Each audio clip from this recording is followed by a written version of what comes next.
അനാമികയുടെ അഴിഞ്ഞാട്ടം ഓരോ ദിവസവും കൂടി വരികയാണ്. അനിക്ക് അതൊന്നും കാണുമ്പോൾ ഒട്ടും സങ്കടം ഉണ്ടാകില്ല. നന്ദുവിനെ തന്നെയാകും അനി ഓർക്കുന്നത്. അനിയും അനാമികയും തമ്മിൽ വഴക്കൊഴിഞ്ഞ് നേരവും ഉണ്ടാകില്ല. ഒരുപാട് ബോയ് ഫ്രണ്ട്സ് ഉണ്ടായിട്ടും അനാമിക അനിയെ വിട്ടൊഴിയുന്നുണ്ടാകില്ല.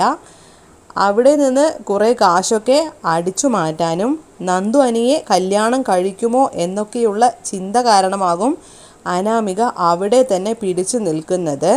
അനാമികയുടെ സത്യം അറിഞ്ഞ ആദർശ് അതൊന്നും അത്ര കാര്യമാക്കി എടുക്കാതെ അനാമികയെ ഉപദേശിക്കാൻ വേണുവിനെ ഏൽപ്പിക്കുകയും അതോടൊപ്പം തന്നെ ആദർശ് അനിയെ ഉപദേശിക്കുകയുമാണ് ചെയ്യുന്നത്.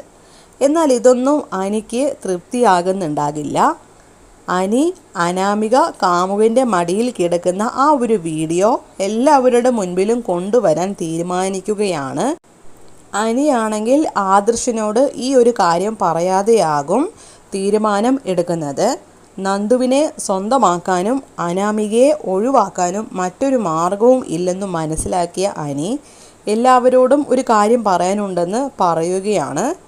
അങ്ങനെ അവിടെ എല്ലാവരും എത്തിച്ചേരുകയാണ്. മുത്തശ്ശനും മുത്തശ്ശിയും ജയനും ജാനകിയും അജയനും ജലജയും ദേവയാനിയും ഒപ്പം നയനയും അവിടെ എത്തുന്നുണ്ട്. ഈ സമയം മുത്തശ്ശൻ അനിയോട് ചോദിക്കുന്നുണ്ട്, എന്താണ് അനി നിനക്ക് ഇത്ര സീരിയസ് ആയിട്ട് പറയാനുള്ളത്? മുത്തശ്ശ, പറയാനല്ല എനിക്കുള്ളത്, ചിലതൊക്കെ കാണിക്കാനാണ്. കാണിക്കാനോ? അതെ, ഒരുപാട് തവണ വേണ്ടെന്ന് വെച്ച കാര്യമാണ്.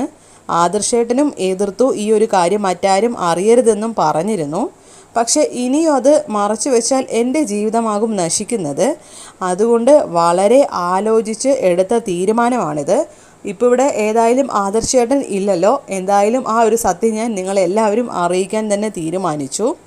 ഇങ്ങനെ സംസാരിച്ചുകൊണ്ടിരിക്കുമ്പോൾ അനാമികയും അവിടെ എത്തുന്നുണ്ട്. അനാമികയ്ക്ക് കാര്യമൊന്നും മനസ്സിലാകുന്നുണ്ടാകില്ല.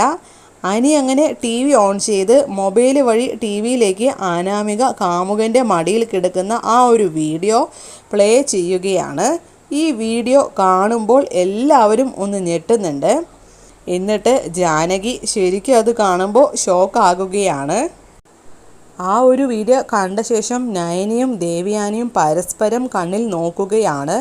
ദേവയാനിക്ക് ഒന്നും പറയാൻ സാധിക്കുന്നുണ്ടാകില്ല. ജലജയ്ക്കാണെങ്കിൽ ശരിക്കും ശരിയാകും വരുന്നത്. പക്ഷേ ജാനകിയുടെ മുമ്പിൽ സങ്കടം പോലെയൊക്കെ ഓരോന്ന് പറയുന്നുണ്ട്. ഇത് കാണുന്ന മുത്തശ്ശനും മുത്തശ്ശിയും ആണെങ്കിൽ ഞെട്ടുകയും പരസ്പരം നോക്കുകയുമാണ് ചെയ്യുന്നത്. തൻ്റെ രഹസ്യം പരസ്യമായ ഷോക്കിലാകും അനാമിക. അനി മുത്തശ്ശനോട് പറയുകയാണ്, മുത്തശ്ശ, ഈ കാണുന്നവളെ ഞാൻ എങ്ങനെ സ്നേഹിക്കാനാണ്? ഇതാണ് അവളുടെ കയ്യിലിരിപ്പ്. ഞാനും അനാമികയും തമ്മിൽ ഒരിക്കലും ഒത്തുപോകില്ല. മുത്തശ്ശൻ തന്നെ ഇതിനൊരു തീരുമാനം ഉണ്ടാക്കണം. എൻ്റെ ജീവിതം ഇങ്ങനെ മുൻപോട്ട് പോകുന്നതിൽ എനിക്ക് യാതൊരു താല്പര്യവുമില്ല. ഇതിലും ഭേദം മരിക്കുന്നതാണ്. ഇതെല്ലാം കേൾക്കുമ്പോൾ മുത്തശ്ശൻ ആദ്യമൊന്നും പറയാതെ അല്പം മൗനത്തോടെ നിന്ന ശേഷം അനാമികയുടെ അടുത്തേക്കാകും പോകുന്നത്. അനാമികയാണെങ്കിൽ ആകെ കിളി പോയി നിൽക്കുകയാണ്. അനി ഇങ്ങനെ എല്ലാവരുടെയും മുൻപിൽ വീഡിയോ പ്രദർശിപ്പിക്കുമെന്ന് സ്വപ്നത്തിൽ പോലും വിചാരിച്ച കാര്യമല്ലായിരുന്നു. അതിൻ്റെ ഷോക്കിലാണ് അനാമിക. ശേഷം മുത്തശ്ശൻ അനാമികയോട് ചോദിക്കുന്നുണ്ട്, നിനക്കിനി എന്തെങ്കിലും പറയാനുണ്ടോ? അനാമിക ഒന്നും മിണ്ടാതെ ഉത്തരമൊന്നും പറയാതെ തല കുനിച്ച് നിൽക്കുകയാകും. നിനക്ക് നിൻ്റെ ജീവിതം തേടിപ്പോകാം, ഇനി ഈ വീട്ടിൽ തുടരണമെന്നില്ല. ഇത് കേൾക്കുമ്പോൾ അനാമിക ഒന്ന് ഞെട്ടുന്നുണ്ട്. ഉടനെ പറയുകയാണ്, അങ്ങനെ എന്നെ വെറുതെ ഒഴിവാക്കി വിടാമെന്ന് ആര് വിചാരിക്കണ്ട. എനിക്ക് നഷ്ടപരിഹാരം തന്നേ മതിയാകും. അനാമിക ഇങ്ങനെ പറയേണ്ട താമസം ജാനകി അനാമികയുടെ മുഖത്തിനിട്ട് ആനൊരു അടി കൊടുക്കുന്നുണ്ട്. ശേഷം പറയുകയാണ്, എൻ്റെ മകൻ്റെ ജീവിതം തകർത്തതും പോരാ, നിനക്ക് നഷ്ടപരിഹാരം വേണം അല്ലടി?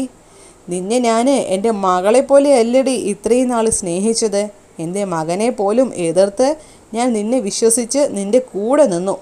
അനി പലപ്പോഴായിട്ട് നിന്നെക്കുറിച്ച് ചിലതൊക്കെ പറഞ്ഞപ്പോൾ ഞാനതൊന്നും വിശ്വസിക്കാതെ നിൻ്റെ കൂടെ തന്നെ നിന്നു. അതിന് നീ എനിക്ക് തന്ന സമ്മാനമാകും ഇത് അല്ലടി? ജാനകി അനാമികയോട് ഇങ്ങനെ സംസാരിച്ച് നിൽക്കുന്ന സമയം ദേവയാനിയും അനാമികയുടെ അടുത്ത് വന്ന് ദേഷ്യത്തിൽ സംസാരിക്കുന്നുണ്ട്. നിനക്ക് എങ്ങനെ തോന്നി ഇതിനൊക്കെ? ഇത്തരം വൃത്തികേടുകൾ നിന്റെ കയ്യിലുണ്ടായിട്ടാണോ നീ ഞങ്ങളുടെ അനിമോനെ മാത്രം ഏതു സമയം കുറ്റപ്പെടുത്തിക്കൊണ്ടിരുന്നത്? ഈ തറവാടിൻ്റെ അന്തസ്സ് നശിപ്പിക്കാൻ വേണ്ടിയാണോടി നീ ഇങ്ങോട്ട് വന്നത്? ഇപ്പോഴെങ്കിലും നിന്റെ കയ്യിലിരിപ്പ് അനി കണ്ടുപിടിച്ച് എല്ലാവരെയും അറിയിച്ചത് കൊണ്ട് മനസ്സിലാക്കാൻ സാധിച്ചു. എല്ലാവരുടെയും മുൻപിൽ കൊണ്ടുവരാനും കഴിഞ്ഞു. അനാമിക അങ്ങനെ ഇതെല്ലാം കേട്ട് ആകെ തകർന്ന് തരിപ്പണമായി നിൽക്കുകയാണ്. എന്താണ് പറയേണ്ടതെന്നോ എന്താണ് ചെയ്യേണ്ടതെന്നോ അറിയാതെ നിശബ്ദമായി നിൽക്കുകയാണ്.